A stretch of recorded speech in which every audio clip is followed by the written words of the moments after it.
Step into another enchanting realm of mystical tales at Christmas. We will traverse the vast expanse of folklore, and maybe we will stretch your spiritual mindset. In this festive episode, we will unravel the phenomenon Job spoke about, the storehouses of weather, a subject that has captivated the hearts and minds of many for centuries. Our quest takes us through the labyrinth tale of transformation, from the unseen to the seen, a most practical assignment, with a bit of British humor drawing parallels from the captivating world of Jane Austen's Sense and Sensibility. Since time was framed by the light of God's voice, we have been drawn by the elusive storehouses of weather, those mystical sanctuaries where the elements are kept under lock and key. Some whisper that these mystical places are guarded by formidable deities and spirits, while others believe them to be natural wonders that elude our understanding. In this episode, we dive deep into a tale that brings legends to the forefront, seeking to illuminate the mysteries sought by the sons of God. Dear listener, let us embark on this wondrous odyssey and immerse ourselves in the magic of mystical tales. I'll see you on the inside. Hello from the Pacific Northwest. This is Kristen from KristenWambach.com, and you're listening to Interviewing Jesus podcast. Answer me this. How does a Baptist farm girl from Oregon stumble upon the mystical nature of Christ, the love of God? If you're like me, Jesus has redefined what you used to say yes to. Join me and my guests on a mystical journey. But before we talk about the spiritual woo-woo, you need to know I am totally sold out to Jesus. It's amazing what the love of God reveals.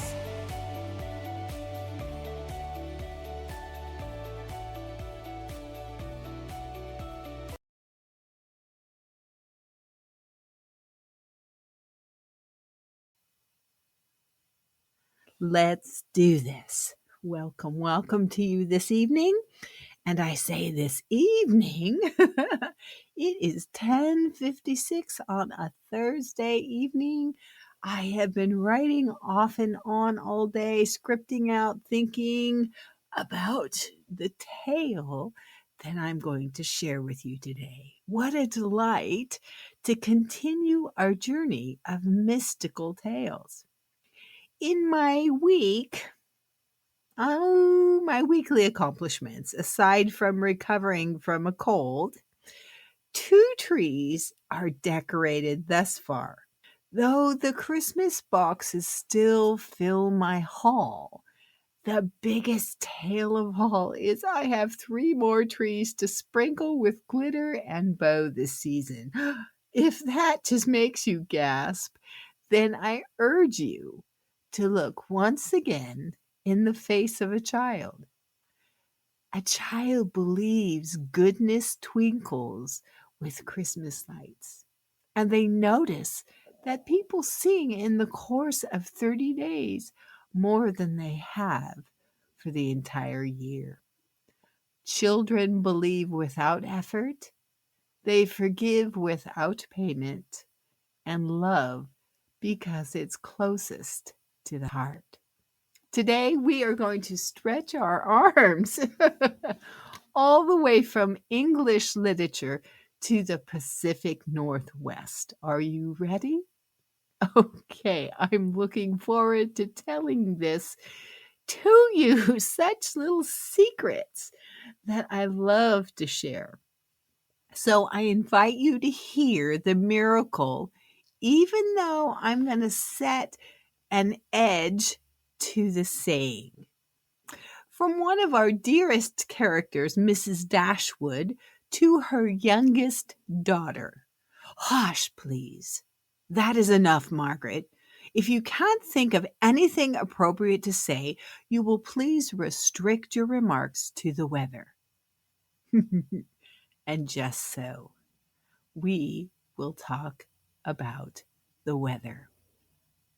Our Christmas season tale will stretch the imagination of wonder to solve a very practical dilemma.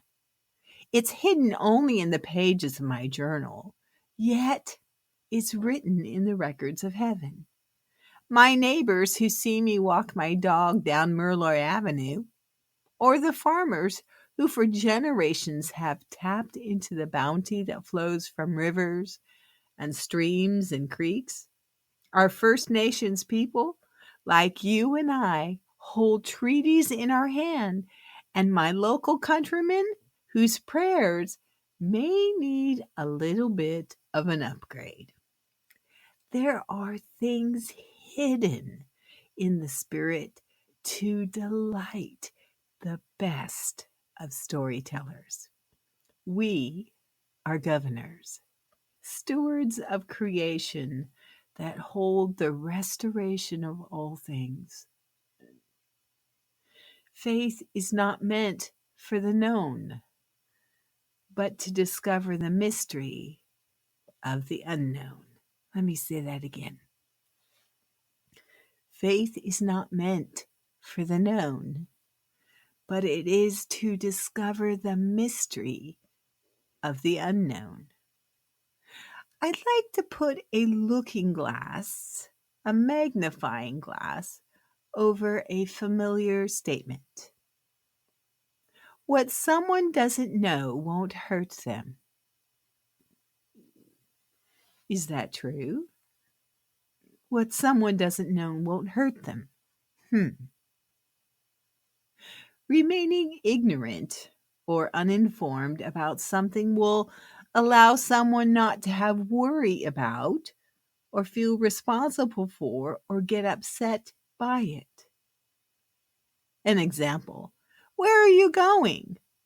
It's better that you stay in the dark about this. What you don't know won't hurt you.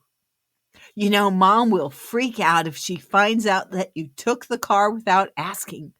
Of course she will, but Mom doesn't know won't hurt her.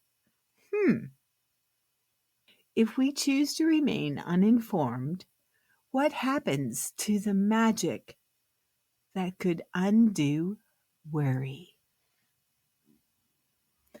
Our storyline is meant to add some meat and potatoes to our prayers.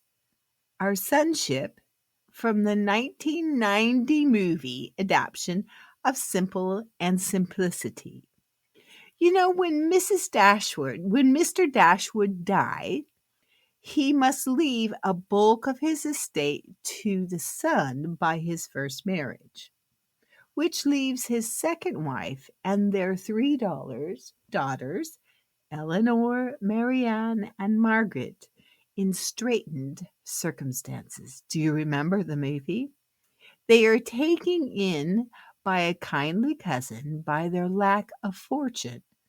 That lack of fortune affects their marriage ability of practical Eleanor and romantic Marianne. When Eleanor forms an attachment for the wealthy Edward Ferrars, his family disapproves and separates them. And though Mrs. Jennings tries to match the worthy and rich Colonel Brandon to her, Marianne finds the dashing and fiery John Willoughby more to her taste. Both relationships are sorely tried. I pulled just a morsel for the season from Jane Austen's book, Sense and Sensibility. Are you ready? they have left the estate at Moorland. Shut out by the laws of the times, women were not allowed to inherit. We find the family answering their first invitation from Barton Cottage. Mrs. Dashwood and her daughters were met at the door of the house by Sir John, who welcomed them to Barton Park with unaffected sincerity, and as he attended them to the drawing room, repeated to the young ladies the concern which the same subject had drawn from him the day before, about being unable to get any smart young men to meet them. He hoped they would all excuse the smallness of the party, and he could assure them that it should never happen so again. He had been to several families that morning in hopes of procuring some addition to their number, but it was moonlight, and everybody was full of engagements. Luckily, Lady Millington's mother had arrived at Barton within the last hour, and she was a very cheerful, agreeable woman. He hoped the young ladies would not find it so very dull as they might imagine. The young ladies, as well as their mother, were perfectly satisfied with having two entire strangers at the party, and they wished for no more. Mrs. Jennings and Lady Middleton's mother was good-humored, merry, fat, elderly woman who talked a great deal, seemed very happy and rather vulgar. She was full of jokes and laughter, and before dinner was over had said many witty things on the subject of lovers and husbands, and hoped they had not left their hearts behind them in Sussex. She pretended to see them blush, whether or not they did. Marianne was totally vexed at it for her sister's sake, and turned her eyes towards Eleanor to see how she bore these attacks. Margaret, the younger sister, let it slip that Eleanor had such an attachment, and the Jennings, they had a heyday trying to wriggle and winkle it out of them. Our famous line comes from her embarrassed family in the privacy of the carriage returning them to Barton Cottage. Marianne casting her judgment towards the youngest sister. And as for you, you have no right at all to parade your ignorant assumptions. They're not assumptions, Margaret said. You told me. I told you nothing, as Eleanor eyes her sisters. They'll meet him anyway when he comes, anyway. Edward Ferrars has promised to visit the family within a fortnight at Barton College. Margaret, that's just not the point. You do not speak of such things before strangers. But everyone else was. Mrs. Jennings is not everyone. I like her. She talks about things. We never talk about things. Hush, please. That's enough, Margaret. If you cannot think of anything appropriate to say, you will please restrict your remarks to the weather. Welcome to the Enchanted Castle Christmas Barn, where we sprinkle the magic of the holiday season with a dasher and dancer, prancer and vixen of hospitality. Our Etsy shop, Castle Christmas Barn, is a treasure trove of whimsical and one-of-a-kind Christmas decorations that will transport you straight to a winter wonderland. Our decorations are crafted to ignite wonder and make your heart flutter. Whether it's our handcrafted kissing balls or custom ornaments, each piece is fashioned with love and meticulous detail. We know your sleigh is running on racing fuel, so you can stop quick to get those last minute digital downloads of sweets and cocoa gift name tags, or count your blessings polka dot stocking stuffers, or merry magic greeting card. We create a pinch me moment you'll relive year after year. So, who's invited to Castle Christmas Barn? Anyone looking to add a sprinkle of magic to their abode this festive season. Whether you are on the hunt for a unique gift or a special decoration, our Etsy shop has something to delight you. Head on over today and let us help you unleash the magic of Christmas in your home. Castle Christmas Barn Etsy shop. The link is in your show notes.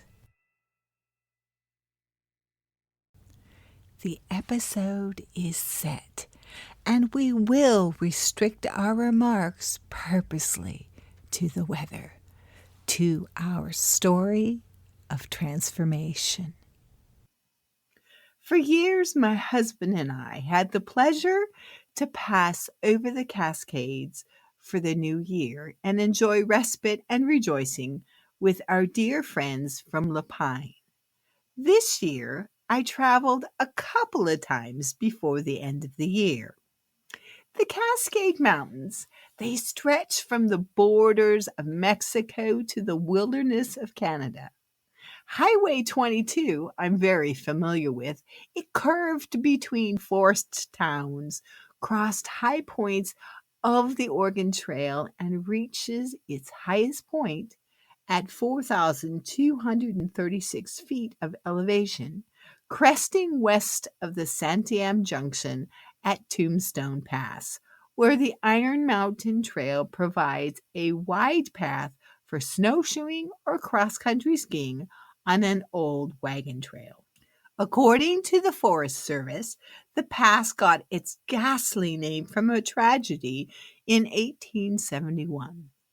The Santiam Wagon Trail was a major conduit over the Cascades, and Tombstone Pass was the beginning of the 7-mile hill for travelers heading west towards the Willamette Valley.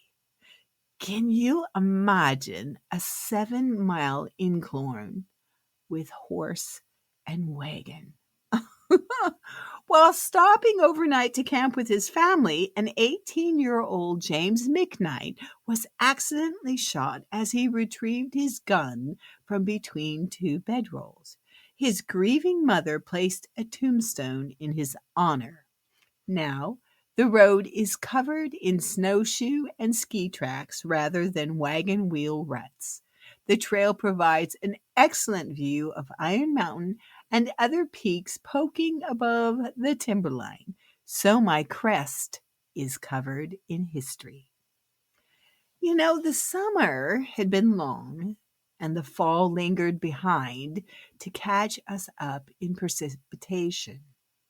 Last year's snowpack was completely melted and running back to the ocean via the farmers' fields.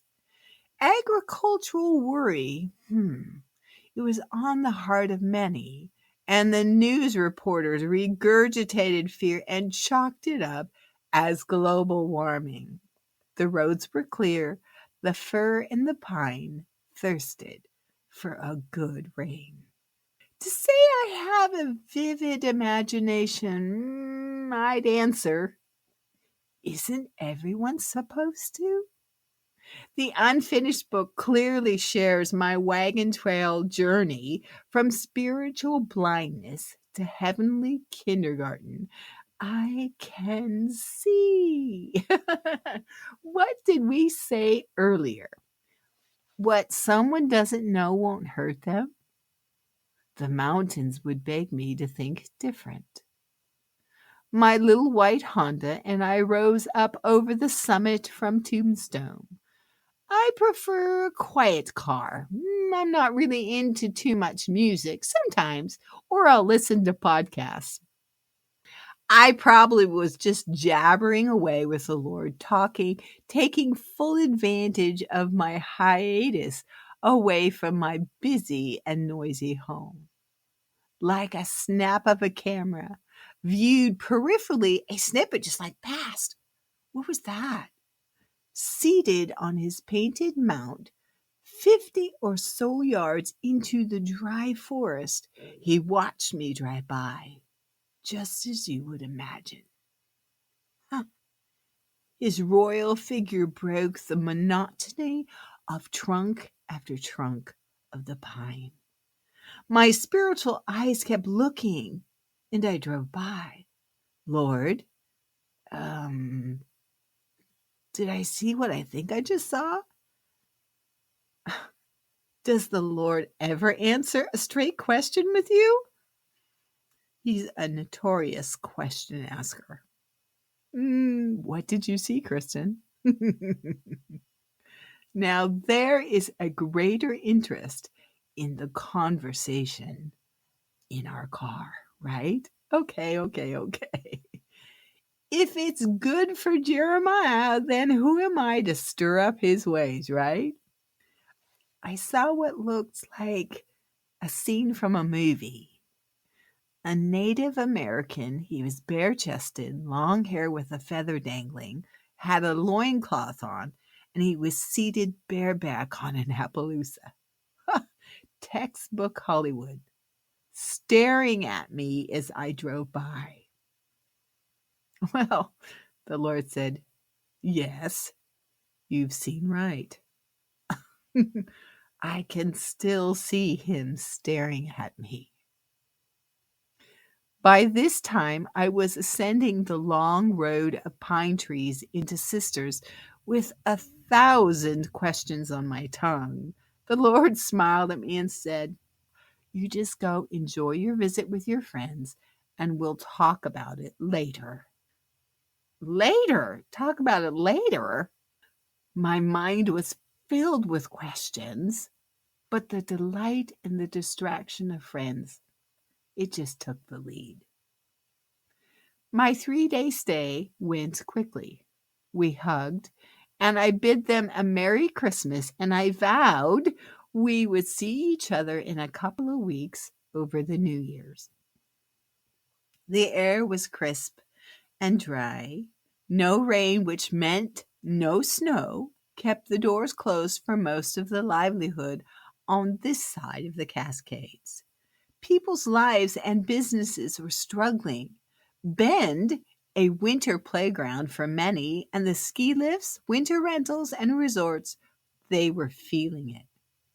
Driving, it's a natural personality for me and my family. Yeah, we are drivers. From Sunday drives to the coast, San Diego and back over a long weekend, 3 days to blow across the country, or a 24-hour straight through to Colorado. It's just in our blood. We love a good road trip. So my shift was in the wee hours of the morning. Mhm. So from Lapine, I'd be home in 2.5 hours if traffic was good. And my curiosity was more than piqued to cross over the Willamette Pass. No surprise at all. He was there. Royal, regal. I think he'd be a bit cold. Oh, well, as I passed by, but I didn't feel prompted to stop. But his stare lived in my spirit. Well, I got home without a hitch, unpacked, got back into the flow of family, Christmas season, and could hardly wait for a quiet, empty house Monday morning. My adult boys have been out of the house for a few years. 2 of them married, all gainfully employed. It's just the big boy, my husband. And just a secret between you and me, ladies. Okay, this is a secret. After 34 years of marriage, raising 4 sons, I have always treasured a quiet house. Amen. So here the Lord and I are. We pulled up my prayer pillow in the living room, my heart just waiting to hear about this grand spiritual sight. The room shifted, and the Lord's heart descended into mine. You could feel the weightiness. It wasn't burdensome, no. It was the Father's intent. Kristen, the Lord said, I'd like you to watch over the snowpack in the Cascades. Okay, and how do I do that? From the scrolls of heaven, my spirit could perceive a huge blueprint being unfurled. Create in your mind's eye for a minute, looking at the weather scrolls of heaven. I knew that they existed, but hadn't come into direct assignment with them. The Lord had shown me the storehouses of rain and snow that Job talks about. In Job 38:22-24, have you visited the storehouses of the snow or seen the storehouses of hail? I have reserved them as weapons for the time of trouble, for the day of battle and war. What is the way to the place where lightning is dispersed, or the place where the east winds are scattered over the earth? I shared below the picture I drew at that time when the Lord showed me that storehouse. You know, we can encounter all the firmaments from above and below. And in my picture, I remember that the elements, they were like cubes, and the cubes are a quantum dimension of the earth. And you could see the different elements inside. It was fascinating. So my perception of the scroll, it had holes in it. And they weren't holes, they were like black codes, like old time, like IBM language, like Fortran and COBOL. It was an assembler language. It was old. But when I touched the scroll, the information just seemed to speak to my understanding. The codes were archaic and needed updating, or should we say, resequencing. They need to be restored to their original DNA. The governing of the weather had been punch carded. Huh. I asked the Lord, well, how do I clean up the mess and return the weather patterns back to the appropriate age? He told me in the spirit, go with the Indian chief. Oh, so I did. My spirit ascended. Here I am in my living room, but my spirit ascended it right there to the Willamette Valley Pass. And I met the chief. I don't remember his name, but I will give him one for the sake of the story. Brown. Chief Brown Bear. My spirit met him at the edge of the forest, and we walked out over the horizon of eastern Oregon. Well, what does that feel like to walk on the horizon? It's a great question. Consider walking on a low setting of fog, the kind that just hangs above the tree canopy line. We walked and we walked. I don't remember saying anything. The horizon gave way to the fog, and it was moving and it was kind of billowing in the distance. And I began to make out shapes, 3 shapes with horses. They continued to travel towards us. A meeting in the sky, you could say. Then, before I could see the expression on their faces and make out their identity, Chief Brown touched my arm and we stopped. And the three, what I would assume at this point, three chiefs from other tribes also halted. I waited for movement. I waited for an unction. When it didn't come, I asked Jesus to show me what to do next. A divine monitor dropped before me, just like you were standing in the airport reading arrivals and departures. In nanoseconds, a prophetic movie shared why there was distance between the tribes and why the weather scrolls were corrupted code. This is how I understood it. Each of the four ancient tribes were given spiritual gifts to govern. The gifts consisted of the elements: earth, wind, water, and fire, each an elemental. Together they were to learn, flow, and work with the elementals, understanding the dimension in which they lived and how they had intricate parts of nature creation. But instead, bitterness and misunderstandings arose, and the tribes used the gifts against one another. This made the earth sound and the frequency sad. This damaged the ability of the weather scrolls to communicate to the seasons and remain in governance. The scrolls were compromised. The elementals were compromised, and weather changed. Fire usurped the earth. Wind overtook the fire. Earth pushed the water, and creation was unable to return to the patterns that gave life. Giving life was the sole purpose of the gifts: to share, understand, and live prosperously. Bitterness and misunderstandings turned gifts into weapons. The story brought tears to my eyes, and Chief Brown looked at me and he began to weep.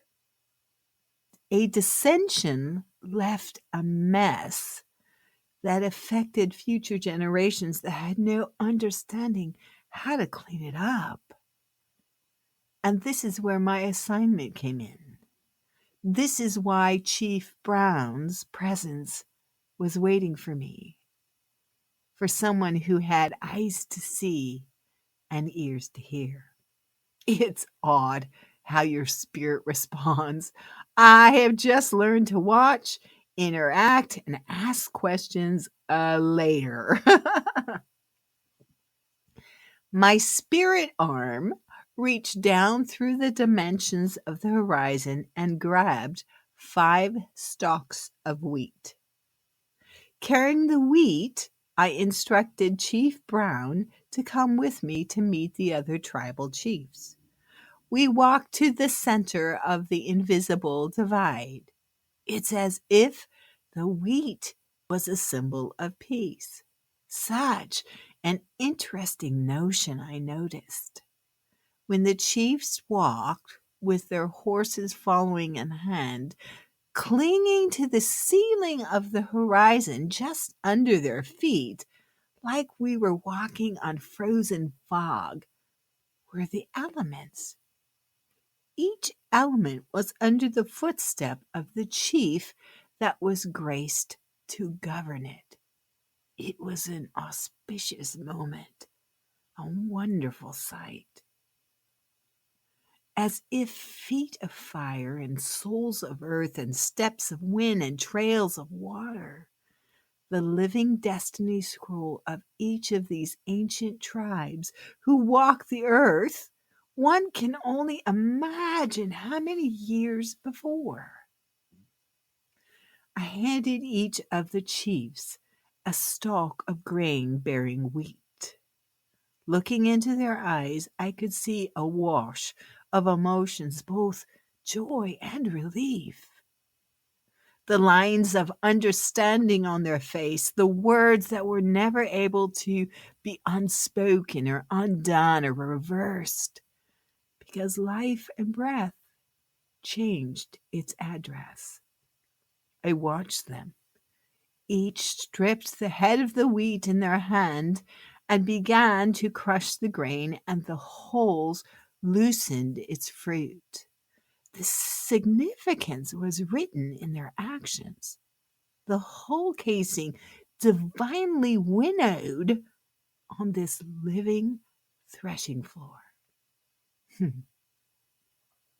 Matthew 3:12. His winnowing fork is in his hand, and he will thoroughly clear his threshing floor. He will gather his wheat into the barn, and he will burn up the chaff with unquenchable fire. We were walking on Hosea 13:3. Therefore they shall be like the morning mist, or like the dew that goes early away, like the chaff that swirls from the threshing floor, or like smoke from the window. They took the fruit in their hands, and each man walked to each of the horses and fed the grain, until each chief had fed the other chief's horse. It reminds me today, remembering almost 5 years gone by. It's like God walking between the offering parts.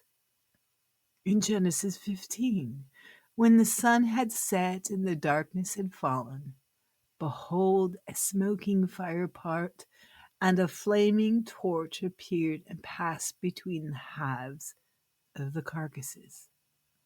On that day the Lord made a covenant with Abram, saying, to your descendants I have given this land, from the river of Egypt to the great river Euphrates, the land of the Kenites, Kenizzites, the Kadamites, the Hittites, the Perizzites, the Rephaites, the Amorites, the Canaanites, the Girgashites, and the Jebusites.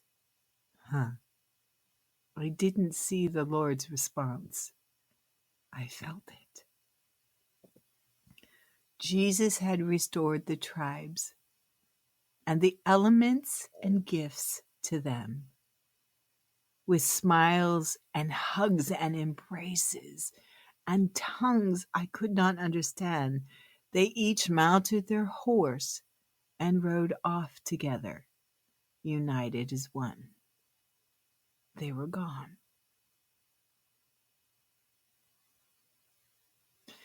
Jesus stood next to me. Now what would you like me to do? He handed me a 2-cup glass measuring cup, and it was filled with water. It looked just like my Pyrex measuring cup in my kitchen. And he said, I want you to pour this over the mountains and say, I decree rain and snow to the exact measurement of this cup, not 1 drop more or 1 drop less. I did that almost every day for a year. We have had ample snowpack ever since. Every spring, the reservoirs are full. Farmers' crops are irrigated, cities have water to drink, and tourist businesses are enjoying the bounty that snow brings. And to his praise, this year, the ski resorts opened for Thanksgiving. We have currently an annual snowfall of 129 inches since September 1st. I have never seen the Native American chiefs again. I can easily imagine them from the cloud of witnesses writing and counseling the destiny scrolls of their people. I trust this mystical tale at Christmas time has stirred up your divine imagination. Do you remember what I said to you last week in last week's tale? The most important gift I can give you this Christmas season is expectation. The strong belief that a miracle will happen. Imagine how we should change creation, restore our forest, rid infestation and disease, and release rains from the storehouses of heaven. Until next week, I will quote our heroines. If you can't think of anything appropriate to say, you will please restrict your remarks to the weather. And just so, we have spoken about the weather. Happy Christmas. I will see you next week. Bye now.